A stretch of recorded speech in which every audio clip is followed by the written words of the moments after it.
Hello dear friends, स्वागत है आपका अपने यूट्यूब चैनल एसडी एजुकेशन पर। आज है 16 जनवरी 2025 और हम बात करेंगे रेगुलर की तरह आज के most important current affairs question के बारे में। जैसा कि आप सभी लोग जानते हैं, हम अपने इस वीडियो में जो भी आने वाले एग्जाम्स हैं उनमें जो करंट अफेयर्स रिलेटेड क्वेश्चन पूछे जाते हैं उन सभी क्वेश्चन को यहाँ पर कवर किया जाता है। साथ ही साथ उन क्वेश्चन से रिलेटेड जो भी इंपॉर्टेंट पॉइंट बनते हैं उनको भी एक्सप्लेन किया जाता है। तो अगर आप वीडियो पर पहली बार आए हैं तो वीडियो को शुरू से लेकर लास्ट तक पूरी देखिए। वीडियो अगर पसंद आती है तो वीडियो को लाइक कीजिए, अपने दोस्तों के साथ वीडियो को अधिक से अधिक शेयर कीजिए और चैनल को सब्सक्राइब भी कीजिए। बढ़ेंगे वीडियो में आगे की तरफ और बात करेंगे आज के पहले प्रश्न की। आज का पहला प्रश्न है, हाल ही में भारतीय सेना दिवस कब मनाया जाता है, या फिर कह सकते हैं भारतीय जो सेना दिवस है ये हाल ही में कब मनाया गया। तो ऑप्शन नंबर 20 प्रश्न का सही जवाब हो जाएगा, यानी कि 15 जनवरी को भारतीय सेना दिवस मनाया गया। डिटेल में अगर हम इसके बारे में बात करें तो हर साल 15 जनवरी को भारतीय सेना दिवस के रूप में मनाया जाता है। क्यों मनाया जाता है अगर इसके बारे में हम बात करें तो 15 जनवरी को 1949 में फील्ड मार्शल KM करियप्पा ने भारतीय सेना के पहले भारतीय प्रमुख के रूप में इन्होंने कार्यभार संभाला था। उसी दिन को याद करते हुए 15 जनवरी को भारतीय सेना दिवस के रूप में मनाया जाता है। बात करें जो KM करियप्पा थे, इन्होंने भारत पाकिस्तान के बीच जो 1947 का युद्ध हुआ था उसमें भारतीय सेना का इन्होंने नेतृत्व किया था और काफ़ी इनका जो कार्य था काफ़ी साहसपूर्ण कार्य रहा इनका।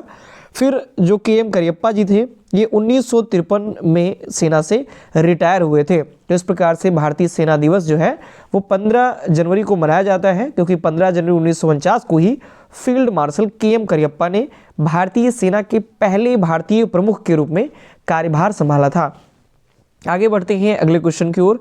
अगला क्वेश्चन है, हाल ही में किसने भारतीय मौसम विज्ञान विभाग के 150वें स्थापना दिवस के मौके पर मिशन मौसम का शुभारंभ किया। अभी हाल ही में जब 150वां स्थापना दिवस मनाया गया था तब मैंने ये क्वेश्चन कवर किया हुआ था, लेकिन बात करें अगर हम यहाँ पर मिशन मौसम की तो इसका शुभारंभ प्रधानमंत्री नरेंद्र मोदी जी ने किया है। ऑप्शन नंबर 30 प्रश्न का सही जवाब हो जाएगा। डिटेल में अगर हम इसके बारे में बात करें तो हाल ही में प्रधानमंत्री नरेंद्र मोदी जी ने भारतीय मौसम विज्ञान विभाग के 150वें स्थापना दिवस के मौके पर मिशन मौसम का शुभारंभ किया। कब इसका शुभारंभ किया गया तो 14 जनवरी 2025 को इसका शुभारंभ किया गया। और ये जो कार्यक्रम रहा जो कि भारतीय मौसम विज्ञान विभाग का जो स्थापना दिवस मनाया गया, ये कार्यक्रम नई दिल्ली के भारत मंडपम में आयोजित किया गया। और PM मोदी जी ने यानी प्रधानमंत्री मोदी जी ने मौसम विभाग के 150 वर्ष पूरे होने पर एक सिक्का भी जारी किया हुआ है, यानी कि साथ ही साथ मिशन मौसम का तो प्रारंभ किया ही गया, इसके साथ साथ मौसम विभाग के 150 वर्ष पूरे होने पर एक सिक्का भी जारी किया गया है। आगे बढ़ते हैं अगले क्वेश्चन की ओर। अगला क्वेश्चन है, हाल ही में किस केंद्रीय मंत्री ने नेशनल हल्दी बोर्ड का उद्घाटन किया, यानी कि जो नेशनल हल्दी बोर्ड है, नेशनल टर्मरिक बोर्ड, इसका जो उद्घाटन है किसके द्वारा किया गया। तो ऑप्शन नंबर 20 प्रश्न का सही जवाब हो जाएगा, यानी कि पीयूष गोयल जी के द्वारा नेशनल हल्दी बोर्ड का उद्घाटन किया गया। डिटेल में इसके बारे में अगर हम बात करें तो हाल ही में केंद्रीय वाणिज्य और उद्योग मंत्री पीयूष गोयल ने वर्चुअली नेशनल हल्दी बोर्ड का उद्घाटन किया। इसका जो उद्घाटन है वो 14 जनवरी 2025 को किया गया।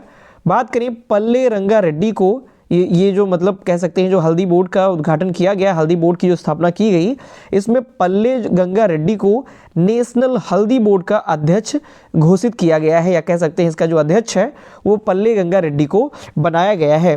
बात करें अगर बोर्ड का जो मुख्यालय है, बोर्ड का मुख्यालय तेलंगाना के निजामाबाद में स्थापित किया गया है। ये भी मोस्ट इंपॉर्टेंट लाइन है, ये भी पूछा जाएगा कि इसका जो मुख्यालय है हल्दी बोर्ड का, नेशनल हल्दी बोर्ड का, तो ये मुख्यालय तेलंगाना के निजामाबाद में स्थापित किया गया है।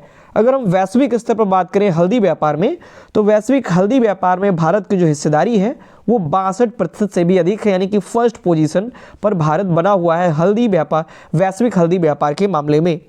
आगे बढ़ते हैं अगले क्वेश्चन की ओर। अगला क्वेश्चन है, हाल ही में किसके द्वारा स्वदेशी एंटी टैंक गाइडेड मिसाइल नाग का सफल परीक्षण किया गया।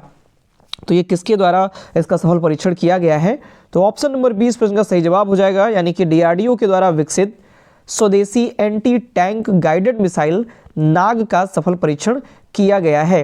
डिटेल में इसके बारे में अगर हम बात करें तो हाल ही में DRDO द्वारा बनाई गई स्वदेशी एंटी टैंक गाइडेड मिसाइल जिसका नाम रखा गया है नागा, इसका सफल परीक्षण किया गया।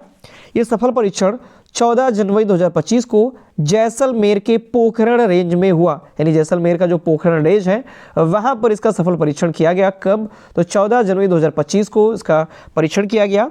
ये जो मिसाइल है ये फायर एंड फॉरगेट तकनीकी पर आधारित है, यानी कि इसे दागने के बाद दोबारा निर्देशित करने की आवश्यकता नहीं होती है, यानी कि एक बार अगर इससे दाग दिया गया, फायर किया गया, तो किसी भी प्रकार के निर्देश देने की इसको आवश्यकता नहीं होती है। पहले से फीडिंग जो निर्देश होते हैं ये उसी के आधार पर अपने लक्ष्य को प्राप्त करती है। बात करें मिसाइल जो है ये 230 मीटर प्रति सेकंड की रफ्तार से अपने लक्ष्य को भेद सकती है, ऐसे इसकी कैपेसिटी रखी गई है। आगे क्वेश्चन की ओर बढ़ते हैं। अगला क्वेश्चन है, हाल ही में आयुष्मान जन आरोग्य योजना लागू करने वाला 34वां राज्य या केंद्र शासित प्रदेश कौन बना? यानी कि 34वें नंबर का कौन सा राज्य बना हुआ है जिसने अभी हाल ही में अपने यहाँ आयुष्मान जन आरोग्य योजना लागू की हुई है? तो ऑप्शन नंबर 20 प्रश्न का सही जवाब हो जाएगा, यानी कि ओडिशा ने आयुष्मान जन आरोग्य योजना लागू करके 34वां राज्य बन गया है। डिटेल में अगर हम बात करें इसके बारे में तो ओडिशा आयुष्मान भारत प्रधानमंत्री जन आरोग्य योजना लागू करने वाला 34वां राज्य या केंद्र शासित प्रदेश बन गया। बात करें 13 जनवरी को जेपी नड्डा की मौजूदगी में ओडिशा सरकार ने केंद्र के साथ समझौता ज्ञापन पर हस्ताक्षर किया हुआ है। बात करें अब सिर्फ दिल्ली और पश्चिम बंगाल ये दो राज्य और केंद्र शासित प्रदेश ही बचे हैं जहां पर भारत प्रधानमंत्री जन आरोग्य योजना लागू नहीं है। बाकी जितने भी राज्य हैं उन सभी राज्यों में और केंद्र शासित प्रदेशों में आयुष्मान भारत प्रधानमंत्री जन आरोग्य योजना लागू हो चुकी है। सिर्फ और सिर्फ दो राज्य ऐसे बचे हुए हैं जिसमें से एक आता है दिल्ली जो कि केंद्र शासित प्रदेश है और दूसरा आता है पश्चिम बंगाल जो कि राज्य है। इन दो जगह पर ही ये जो योजना है ये लागू नहीं हुई है। अगले क्वेश्चन की ओर बढ़ते हैं। अगला क्वेश्चन है, हाल ही में किस देश के राष्ट्रपति थर्मन शनमुगारत्नम 5 दिन की यात्रा पर भारत आए हुए हैं? तो ये किस देश के राष्ट्रपति हैं? तो ऑप्शन नंबर 20 प्रश्न का सही जवाब हो जाएगा, यानी कि ये सिंगापुर के राष्ट्रपति थर्मन शनमुगारत्नम 5 दिवसीय भारत यात्रा पर आए हुए हैं।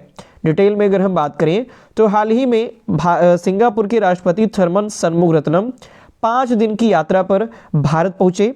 कब पहुंचे? तो 14 जनवरी 2025 को ये भारत पहुंचे और शनमुगारत्नम का यह दौरा भारत और सिंगापुर के बीच कूटनीतिक संबंधों के 60 साल पूरे होने के अवसर पर हो रहा है। क्वेश्चन ऐसे भी पूछा जा सकता है कि हाल ही में किस देश के बीच, भारत और किस देश के बीच के जो कूटनीतिक संबंध हैं उसके 60 वर्ष पूरे होने पर वहाँ के जो राष्ट्रपति हैं वो भारत दौरे पर आए, या फिर किस देश के भारत और किस देश के बीच कूटनीतिक संबंधों की 60 वर्ष पूरे हुए, ऐसे करके भी क्वेश्चन पूछा जा सकता है। तो सिंगापुर और भारत के बीच कूटनीतिक संबंधों के 60 साल पूरे हो चुके हैं और इस अवसर पर वहां के जो राष्ट्रपति हैं थर्मन शनमुगारत्नम वो 5 दिवसीय भारत यात्रा पर आए हुए हैं। बात करें सिंगापुर के राष्ट्रपति के रूप में, यह थर्मन शनमुगारत्नम की पहली भारत यात्रा है। इससे पहले 2024 के आसपास प्रधानमंत्री मोदी जी सिंगापुर के दौरे पर गए हुए थे। अगले क्वेश्चन की ओर बढ़ते हैं। अगला क्वेश्चन है, हाल ही में भारत की नवीकरणीय ऊर्जा की कुल स्थापित क्षमता बढ़कर कितने गीगावाट से अधिक हो गई है? तो ऑप्शन नंबर ए इस प्रश्न का सही जवाब हो जाएगा, यानी कि 209.44 गीगावाट जो क्षमता है वो भारत की नवीकरणीय ऊर्जा की कुल स्थापित क्षमता बढ़कर के हो गई है। डिटेल में इसके बारे में अगर हम बात करें तो हाल ही में भारत की नवीकरणीय ऊर्जा की कुल स्थापित क्षमता बढ़कर 209.44 गीगावाट से अधिक हो गई, जो दिसंबर 2023 में 180.80 गीगावाट थी। यानी कि दिसंबर 2023 में ये सिर्फ 180.80 गीगावाट थी जो कुल स्थापित क्षमता है, लेकिन वही अब ये बढ़ करके कुल 209.44 गीगावाट से अधिक हो गई है। सिर्फ और सिर्फ साल 2024 की जोड़ी जाए तो साल 2024 के दौरान जोड़ी गई कुल क्षमता 28.64 गीगावाट रही, यानी कि ये सिर्फ और सिर्फ इतनी जो मात्रा है वो साल 2024 के अंतर्गत बढ़ी हुई है। भारत ने साल 2023 तक 500 गीगावाट नवीकरणीय ऊर्जा प्राप्त करने का लक्ष्य भी रखा हुआ है। ये मोस्ट इंपॉर्टेंट लाइन है, लक्ष्य बहुत बार पूछा जाता है। तो 2030 तक 500 गीगावाट नवीकरणीय ऊर्जा प्राप्त करने का लक्ष्य रखा गया है। आगे क्वेश्चन की ओर बढ़ते हैं। अगला क्वेश्चन है, हाल ही में किसने ओडिशा में प्रमुख डेयरी और पशुधन पहल का उद्घाटन किया? तो ऑप्शन नंबर डी इस प्रश्न का सही जवाब हो जाएगा, यानी कि राष्ट्रपति द्रौपदी मुर्मू जी ने ओडिशा में प्रमुख डेयरी और पशुधन पहल का उद्घाटन किया हुआ है। डिटेल में इसके बारे में बात करें तो ये उद्घाटन इन्होंने वर्चुअली किया हुआ है, यानी कि ऑनलाइन माध्यम से ये उद्घाटन किया। तो हाल ही में राष्ट्रपति द्रौपदी मुर्मू ने वर्चुअली माध्यम से ओडिशा में प्रमुख डेयरी और पशुधन पहल का उद्घाटन किया हुआ है। इन्होंने ये ऑनलाइन माध्यम से किया। ऑनलाइन का मतलब कह सकते हैं कभी कभी पूछा जा सकता है आभासी माध्यम से, तो वर्चुअली पूछा जाए, ऑनलाइन पूछा जाए या आभासी माध्यम पूछा जाए, ये तीनों माध्यम एक ही हैं और इसके द्वारा ही ओडिशा में प्रमुख डेयरी और पशुधन पहल का उद्घाटन राष्ट्रपति द्रौपदी मुर्मू जी ने किया हुआ है। बात करें 13 जनवरी 2025 को इसका उद्घाटन किया गया और इस पहल का जो उद्घाटन समारोह है वो ओडिशा के मयूरभंज जिले में किया गया। तो इसको भी इम्पोर्टेंट लाइन है ये, इसको भी ध्यान में रखिए। इससे ओडिशा दूध खरीद क्षमता है वो 5 लाख से बढ़कर 10 लाख लीटर प्रतिदिन करेगा। यानी कि ओडिशा में जो दूध खरीद क्षमता 5 लाख है वो अब बढ़ा करके 10 लाख लीटर प्रतिदिन ये कर दिया जाएगा। आगे क्वेश्चन की ओर बढ़ते हैं। अगला क्वेश्चन है, हाल ही में कहाँ पर पहले खो खो विश्व कप की शुरुआत हो गई? तो ऑप्शन नंबर ए इस प्रश्न का सही जवाब हो जाएगा, यानी कि नई दिल्ली में पहले खो खो विश्व कप की शुरुआत हो चुकी है। डिटेल में इसके बारे में बात करें तो हाल ही में राष्ट्रीय राजधानी नई दिल्ली के इंदिरा गांधी स्टेडियम में पहले खो खो विश्व कप की शुरुआत हो गई। इसकी शुरुआत 13 जनवरी 2025 से की गई, यानी शुरुआत जो हुई कब हुई? 13 जनवरी 2025 से इसकी शुरुआत हुई। उपराष्ट्रपति जो जगदीप धनखड़ जी हैं, इन्होंने मशाल जलाकर इस टूर्नामेंट की शुरुआत की हुई है। इसका जो पहला मैच था खो खो विश्व कप का, तो इसके पहले मुकाबले में भारत ने नेपाल को 42 और 37 के अंतर से हरा दिया। यानी कि पहला मैच भारत और नेपाल के बीच में था, ये भी पूछा जा सकता है, और इसमें भारत विजेता रहा, इसने नेपाल को हरा दिया है। नेक्स्ट और लास्ट क्वेश्चन की ओर बढ़ते हैं। लास्ट क्वेश्चन है, हाल ही में ग्लोबल सिग्नेचर के CFO के रूप में किसे नियुक्त किया गया है? तो ऑप्शन नंबर ए इस प्रश्न का सही जवाब हो जाएगा, यानी कि संजीव कुमार शर्मा जी को सिग्नेचर ग्लोबल के नए CFO के रूप में नियुक्त किया गया है।